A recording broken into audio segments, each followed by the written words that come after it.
everybody? This is Dominic D'Angelo, WrestleZone.com. Today's date is January 7th, 2022. And this is my very first recording of 2022 overall, just in general for WrestleZone. So, Happy New Year. I hope you had a good holiday season. I had a mighty fine one, stayed very busy, and visited my nephews and everything like that. So, it was cool to kind of get out of the city of Pittsburgh and experience my small town little BS that I'm used to growing up in. So, nice little escape. Plus, I saw Spider-Man, which was really good too. But this week, I happened to see MLW Azteca debut or premiere at 8 p.m. yesterday, which was Thursday, and it hailed from Tijuana. And like I've said before on these shows, the MLW episodes, Tijuana episodes, are awesome. Like they're super unique, super cool. Just the vibe of like luchador and Mexican wrestling and the culture there. And blending that in with what Major League Wrestling is, it creates a very unique environment of the storytelling and the sports like feel that MLW presents. You blend that in with some of the surreal stuff that goes on in Mexican wrestling and luchador and stuff. It presents a very, very unique wrestling product. And so I always recommend watching these because it's just a fun experience because you get clashes of cultures, clashes of wrestling styles. It's neat to see. It's very neat to see. And so we saw some of this on this premiere episode of MLW Azteca, and it kicked off in a very cool way with Cesar Duran, basically just being a hype man and like a very cool hype man. It felt like almost, I don't know if you've ever seen the 1980s movie. I think it was the 80s, The Running Man with Arnold Schwarzenegger. He reminded me of the evil Richard Dawson in a way where it's like he's overseeing like this big game of violence and he's ready for it and he's hyping the crowd and the crowd is into it. And it really gave me those feels. The way he was standing in front of the big screen and like his silhouette was just there. It was so cool. And the way Cesar Duran is so money. He's one of the best wrestling characters going right now. I'm not exaggerating. You have to watch it to see. But yes, so it was a very cool way to kick it off. And then we had triple tag or trios action, which is different from triple tag action because there's no tagging going on. It is Mysticis Jr. Tagging with Aramis. And then who's the last other person going on in there? Destiny. Destiny's the other one. And then they went up against, let's see here, Ares, the King of Strange Style, Black Danger, and Dynamico. And these guys, this trios match, like sometimes it can get a little chaotic and wild. And this maybe had a little bit of that, but overall, it was like a really, really fun, smooth. Like these guys are athletic. It's crazy what they can do. Like Ares, what he did in the match. Dynamico, he did like this huge ass moonsault, kept his fitted hat on. It was wild. But yeah, and just some really neat spots and stuff like that. And commentary, I have to credit Joe Dombrowski and Rich Piccini for doing what they do too, because they make everything make sense in this universe, in this world. So they really keep everything tight, and it was kind of cool. Like they were saying, like Joe Dombrowski gives so much layers and context to things where it's like the heels. He's like, these guys tend to cheat. They embrace cheating while these other ones play by the rules. And you saw that in the match, and you saw that throughout the evening too. So this was a good opening match. And then Aramis, which is a neat way to end it too, gets the pinfall win against Ares, and that continues their rivalry. This is like, I think they've had like a total of like 3 matches or something together in MLW. I'm just grabbing my phone here. 1 second. There we go. Almost got it. It's almost there. There we go. Yes. So that was super cool. I thought, yes, to continue their rivalry and make that really, really mean something, just them getting wins back and forth against one another. It just adds a lot to it and a little bit more than just getting even a trios action match. So very well done. And then we cut to Alex Kane, who was with Alicia Toots and Mr. Thomas. And they basically run down Calvin Tankman, call him a crybaby, ask him where he's at. He's not in Tijuana. And Kane basically just says, like, yeah, he's like, he, feloniously assaulted me outside, and he was just playing the heel. And he's a very, very, very good promo, Alex Kane. You just got to watch out for him. It's he's another big star coming in. There's a reason that he's the national openweight champion right now. This was a good present because he's good in the ring, but you see him on the mic like that, he's feeling it, man. He's feeling his oats. It's awesome. Like, Kane is awesome. So then after that, we had Carly Perez with Cesar Duran, and these are really neat scenes too. Like, definitely just two evil people collaborating with one another and having these ideas and stuff. It's very sleazy feeling, but it's very effective. And so they get interrupted by King Muertes, who wants a little bit of He wants some comeuppance against Hammerstone, and then he wants Pagano too. And they let him know, hey, we got Taurus for you, so look forward to that. And so that was a little scene there. Then we had Richard Holiday versus Psycho Clown. And when I talk about like the different, clashes of styles, this was one of them. And even I think it was Joe Dombrowski made note of it, was that it was ended up being like that there was, Alicia Toot came out with Holiday, and Holiday made note that or not Holiday, but they made note that like, hey, what are you doing out here exactly? Are you with him? Like, Rich Pacini just asked flat out, are you with him or what's going on here? And I'm like, no, but I am kind of rooting for him and stuff like that. And so there was a lot of that happening. And so it ended up being like a pretty neat match, because you looked Psycho Clown, he's like more of a brawler, while Holiday, he can get real technical, but he can also like fight and things like that too. And it's just like different personalities too, just a clash of personalities. And so this was a really fun match. They ended it in a really good manner where it's like a Toot gets pulled away by a henchman, like a Azteca henchman of Cesar Duran's, and ends up being Holiday's concerned about her, and he gets Psycho Clown comes up and gives him a Spanish fly off the top, and then gets the 1-2-3, gets the win against him, and then Holiday goes to the back. So Holiday doesn't lose anything from suffering the defeat besides the loss, but they just furthers the storyline. So, and then Psycho Clown, who's a big star, you can tell that's very evident when he came out. Like, he took his time getting to the ring, interact with fans. He's super over. Kids all over wearing Psycho Clown masks. He's playing Three Dog Night, The Show Must Go On, which is an awesome tune. Can't beat that.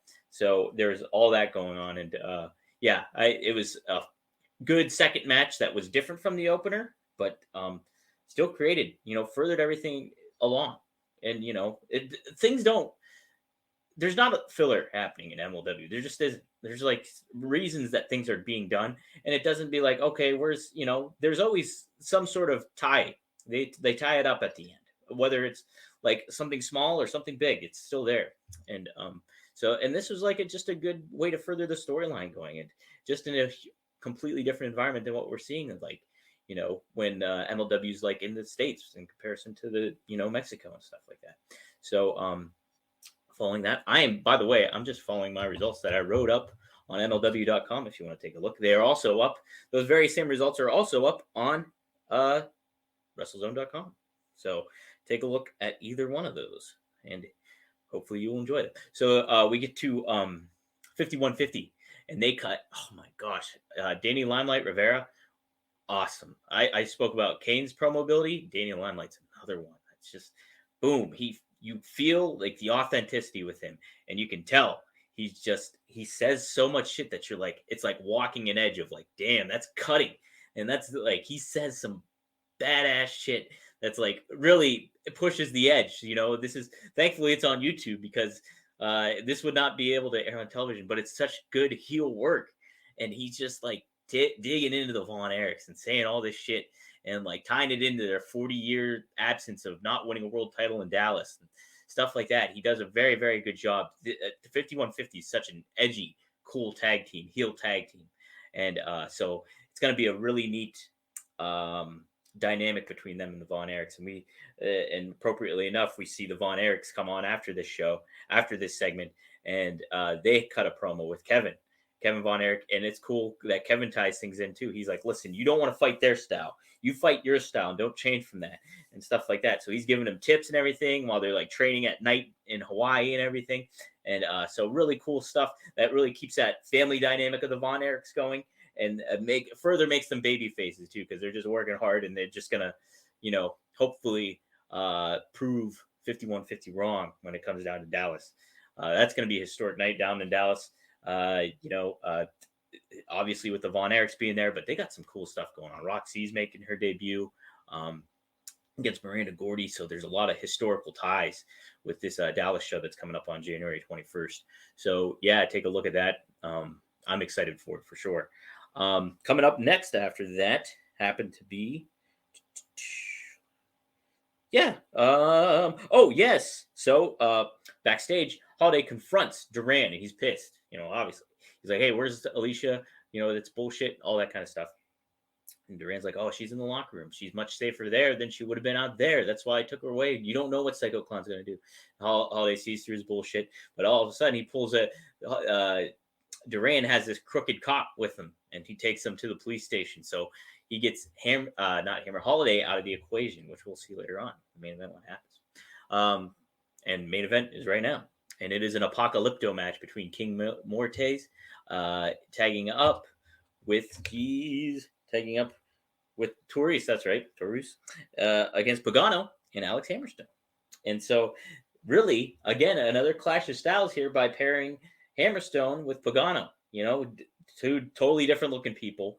Pagano is very much like he's got the clown paint, but he's got that Raven feel, of like this extreme wrestler. And he's big time over too in Mexico. So and this match was great, like for what it was. Again, different from what we saw earlier in the evening. And not tables, but boards, floorboards being used, chairs, weapons, all sorts of weapons, stuff like that. Really fun. And then there was moments, I forgot to mention this in the Psycho Clown match, like the slow counting. That's part of like the Mexican wrestling culture, slow counting. And they called upon that too. And they were like, hey, Duran's up to something on that. And so that it all really adds to the difference of what you're seeing from the American wrestling product when you bring it down here in Mexico. So yeah, just neat. But anyways, this match, I liked it a lot. Showcased Hammer very well, showcased Pagano very well too, I thought. And Mil Mortes is he's smooth. He's able to do some pretty badass shit as well. Morte is one of my favorite fighters going today. And then Taurus, who I'm thinking is super underutilized in Impact Wrestling. I think there's a lot that you can work with him. MLW worked with him before when they were in Dallas. And like that was the first time I really saw him, and I was like, "Damn, this guy's good! Like, he's creepy and he's good." Like, so I don't know why he's not utilized more in Impact Wrestling. It just boggles my mind. He's like just like lower mid card guy that's like, puts people over. It's like, use more with him. He's creepy. Do something. But they did something here with him in the main event, and ultimately it was Hammerstone who ended up putting Mortes down with the Nightmare Pendulum for the finish. And who comes out at the end but Duran? Stands at the top of the stage like he did at the beginning of the show, but does this. And then here, Pagano turns on Alex Hammerstone, attacks him, and it's a 3-on-1 beatdown of Hammerstone. And Duran's loving it. He sends out more henchmen, and here they carry Hammerstone off. And we don't know what happens to him, but there is a report on MLW.com that he was last sighted being put into a van. So what's going to happen? What's next? It's we have MLW as Tekken next week, I believe, too. So yeah, we do. And so we don't know the status of Alex Hammerstone going on. We do know that he did sign a long-term contract via courtesy of Fightful. Says that he's there for through 2023. So Hammer's the man. I believe he said something to the effect, I did transcribe some of it, but no, I did not. I just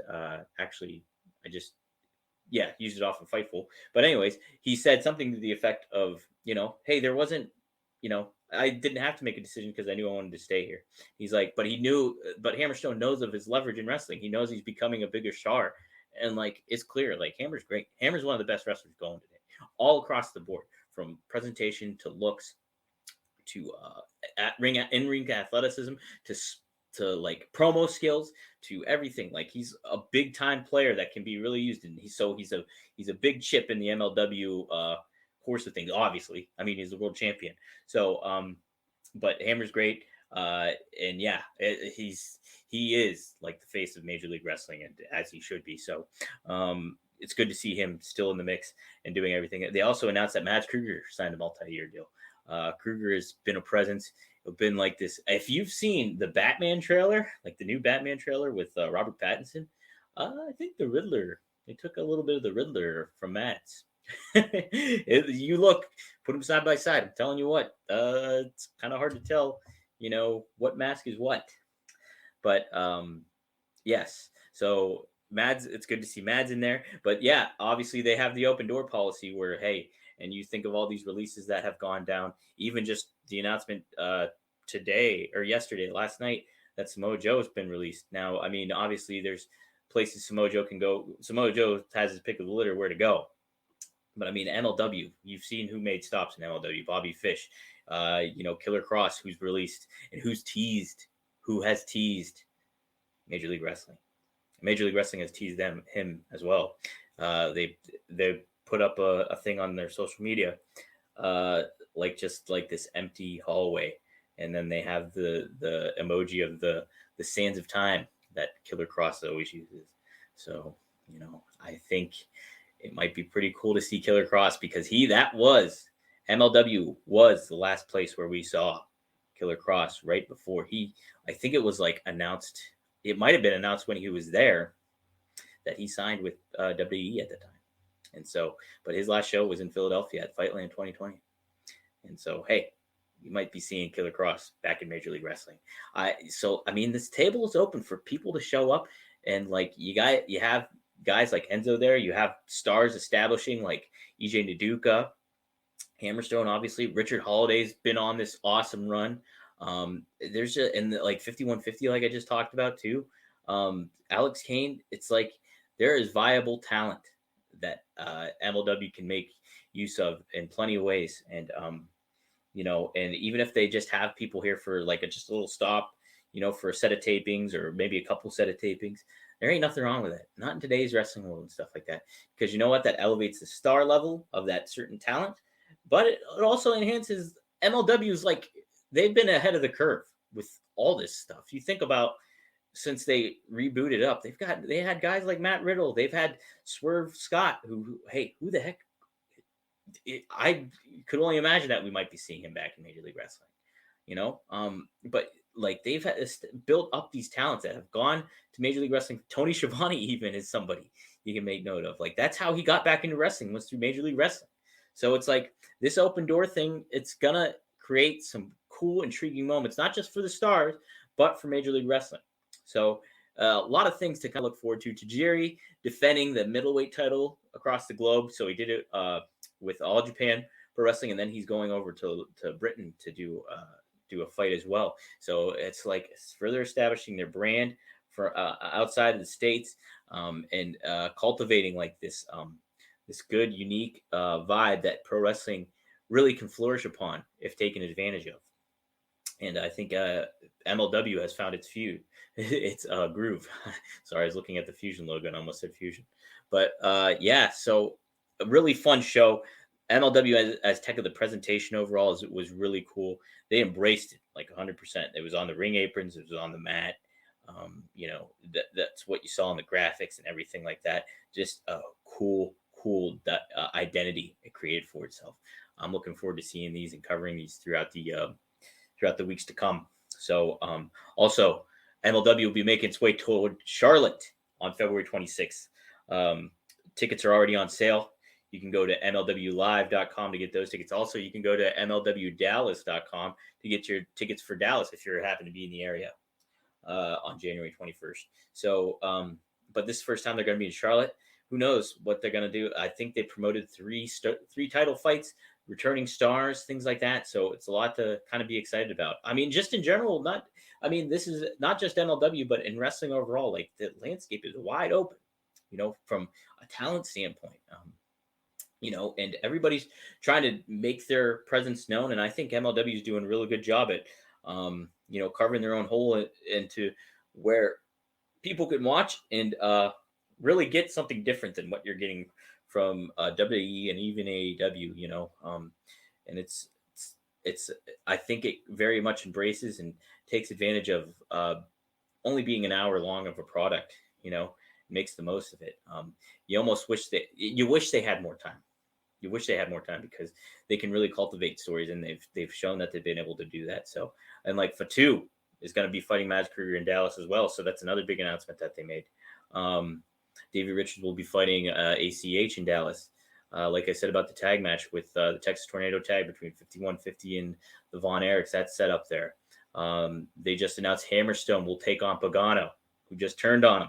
So that has been that was just announced today.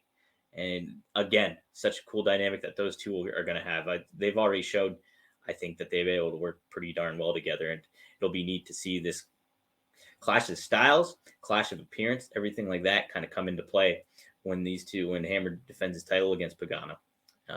Just a unique enigma is what Pagano is. So I'm looking forward to seeing that. But as far as anything else goes, we have some cool Bill Pritchard, our editor, always does the best of the business stuff going on here at MLW. So he's got that. He's got an interview with Mark Henry. He has an interview with Diamond Dallas Page. I think I had an interview. I can't remember. No, maybe I didn't. No, I haven't had an interview yet this year. So who will be my first interview of 2022? But we do have plenty of stuff kicking on WrestleZone. Be on the lookout for a new hot tag coming up soon. I want to get some writers situated for that and get some more discussion. There's been a lot of newsworthy discussions going on, and even thinking now, I have a few ideas in mind that I want to get across. So we got some good stuff happening here. Coverage of Wrestle Kingdom is up on our website. Obviously, talking like Braun Breaker and all the crazy releases that WWE has just done with not only just Samoa Joe, but William Regal, the Road Dogg. Who else? There's Scott Armstrong, Alice in Danger, who just signed with them not too long ago. Just like a lot of changeover from NXT. And so like just that whole thing has changed. Like everything. It's crazy. People have gone on rants. I could go on rants about it. Save that for another time. Also, be on the lookout this week for the return of two Dynamite dudes on a Rampage. Me and Marcus will discuss everything All Elite Wrestling. We'll have our Teddies announcements and the winners of the 2021 Teddies and who wins those categories. Voting was crazy. We had almost 500 votes. It's so happy. Like, it's so cool to see that. So thank you for all that. MLW, check it out. It's up on YouTube. The Aztec is a great show. My MVP, it's got to be Cesar Duran. He's just too good to not give the MVP, I think. Cesar Duran really kicked it off, set the tone for what we're going to see with MLW Azteca. So it's my MVP for this week. And as far as me, follow me on Twitter at Dominic D'Angelo. You can follow WrestleZone on Twitter at WrestleZone.com. You can follow MLW on Twitter at MLW. And you can go to WrestleZone.com for all your wrestling news needs. And heck, you know what? Be on the lookout for anything like podcasts, interviews. We'll have plenty of stuff cooking. I got some ideas in mind that I want to execute here in 2022 and keep things cooking all the time. So, all right, guys, thanks for tuning in. I'll see you next time on the MLW Fusion Fight Report.